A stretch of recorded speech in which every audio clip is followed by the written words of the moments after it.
So I harvested the galangal today. I just thought I'd bring you in and show you a look.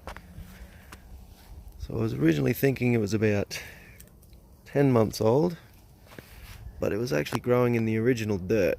So I'm thinking more about 18 months. I was just pollarding it for the greens, just for mulch and compost fill. There was some more that I've just popped back in the ground there. This fence is on the western side, so the idea is to grow a whole heap of leafy greens along the back to protect all the fruiting plants at the front.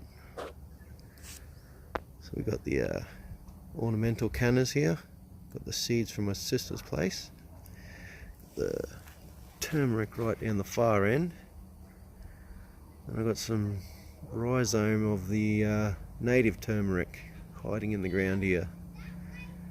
It's a Cape York lily. I also took out the second eggplant. We'll just go into the compost bin, make that up on the weekend. Just got the cauliflower off today, a couple of chilies for dinner. So yeah, I need coffee. See you next time.